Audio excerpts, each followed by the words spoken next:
జీ5 ఉండగా మీ favourite TV shows ని మీరు అస్సలు మిస్ అవ్వలేరు. Complete free.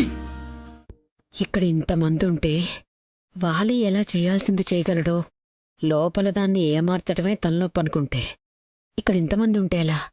వీళ్ళని ఇక్కడి నుంచి ఎలాగైనా తీసుకెళ్ళాలి.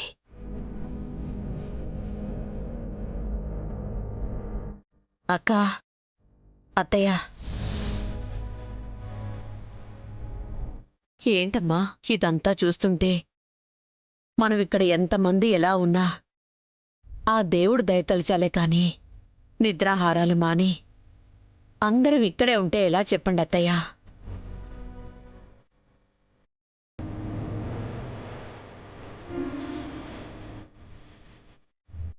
ఉదయం నుంచి అందరం ఇక్కడే ఉన్నాం. అమ్మ రాజలక్ష్మి, ఇంటికెళ్దాం పద. అత్తయ్యని పట్టుకో. పదండి అత్తయ్య, వెళదాం. మనం ఇక్కడ ఎంతమంది ఉన్నా హాస్పిటల్లో వాళ్ళకి అడ్డమే తప్ప ఇక్కడ చేసేదేముంది? ఉండాల్సిన వైదేహి దేవాంశ్ దగ్గరే ఉంది. పదండి అత్తయ్య, అందరూ భోజనాలు చేతురు. అందరూ ఎలా ఉన్నారో చూడండి.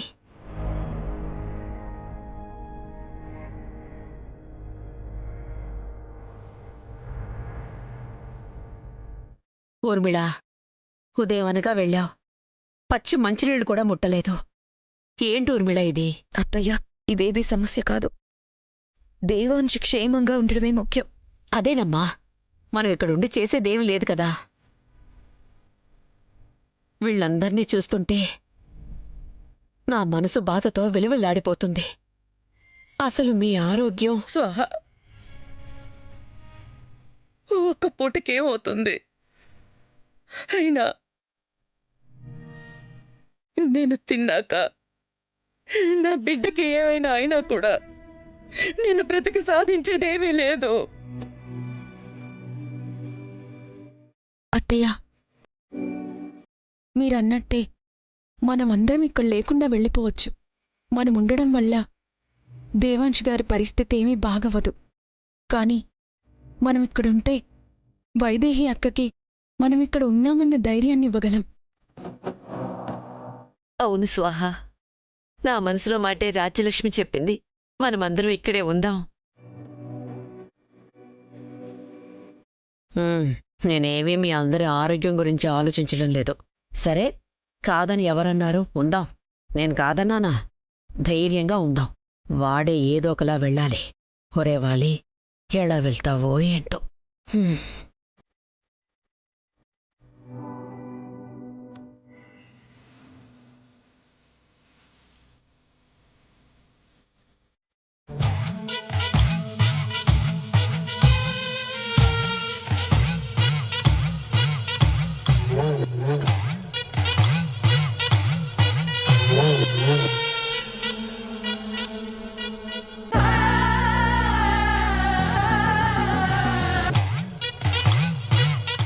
ఇక నిన్నెవ్వరూ కాపాడలేరు దేవాంశ్.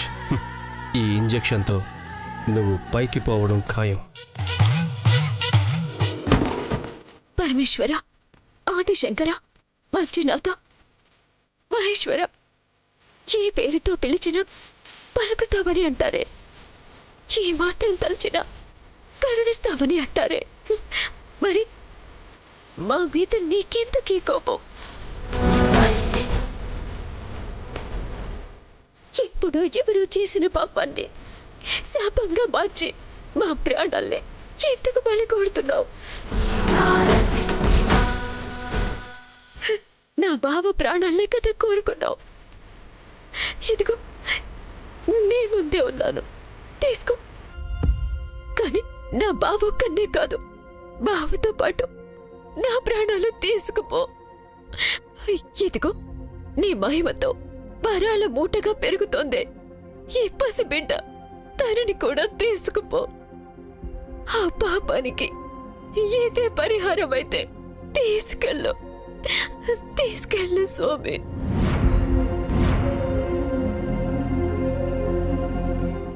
ఉంటే మీ ముగ్గురం ప్రాణాలతో ఉండాలి, లేదా ముగ్గురు నీలో ఐక్యమైపోవాలి. ఈ రెండింటిలో ఏదో ఒకటి జరగాలి. అప్పటి వరకు ఇక్కడి నుంచి కదలేదు లేదు. రండి స్వామి, ఆ పరమశివుడు నా మొర ఆలకిస్తున్నాడో లేదో తెలియదు, మీరైనా చెప్పండి. ప్రమాదం ఇక్కడే ఉందని తెలిసినా పరిహారం దొరుకుతుంది, శాప విమోచనం కలుగుతుంది అంటే వచ్చాను. ప్రమాదం ఏదైనా ఎదురైతే అది నాకే అవుతుంది కదా అని వచ్చాను. తీసుకుంటే నా ప్రాణాలు తీసుకోవాలి. నా ప్రాణానికి ప్రాణమైన నా బావ ప్రాణాల మీద ఎందుకు కోరి?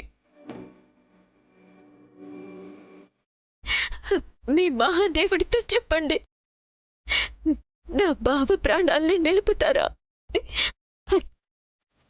లేకపోతే మా ముగ్గురు ప్రాణాలు తీసుకోమనండి. కానీ పరిహారంగా మిగిలిన కుటుంబ సభ్యులకి శాప విమోచనం కలిగించమని చెప్పండి. హర హర మహాదేవ, శంభో శంకర. శివయ్య పరీక్షిస్తాడు గాని పరిహారంగా ప్రాణాలు తీసుకోడు. మరైతే మా ప్రాణాలతో ఎందుకు చెలగాటమాడుతున్నాడు? అది కర్మ ఫలితం, దైవాధీనంలో ఉండదమ్మా. శివయ్యని ఎంత నిందించినా ఫలితం ఉండదు. అయినా నీకు ముందే చెప్పాను కదా, పౌర్ణమి నాడు ప్రాతకాలాన మృత్యుంజయ హోమం జరగాలని చెప్పాను కదా, జరిగి తీరాలని చెప్పాను కదా. చేస్తాను స్వామి. శాపం పోవటానికి, నా కుటుంబం చల్లగా ఉండటానికి ఏం చేయమన్నా చేస్తాను. ఎలా చేయాలో చెప్పండి. హోమం జరిగినంతసేపు పాతాళ గంగతో పరమశివుడిని అభిషేకిస్తూ ఉండాలి. తప్పకుండా చేస్తాను, కానీ మీరే దగ్గరుండి ఈ హోమం జరిపించండి. చెయ్యాల్సింది నేను కాదమ్మా, ఒక సద్బ్రాహ్మణునిచే మంత్రపఠనం జరగాలి. ఇప్పుడు ఆ సత్బ్రహ్మణుణ్ణి ఇక్కడి నుంచి తీసుకురావాలి. జీ5 యాప్ డౌన్లోడ్ చేసి అన్ని ఎపిసోడ్స్ పూర్తి ఉచితంగా చూడండి.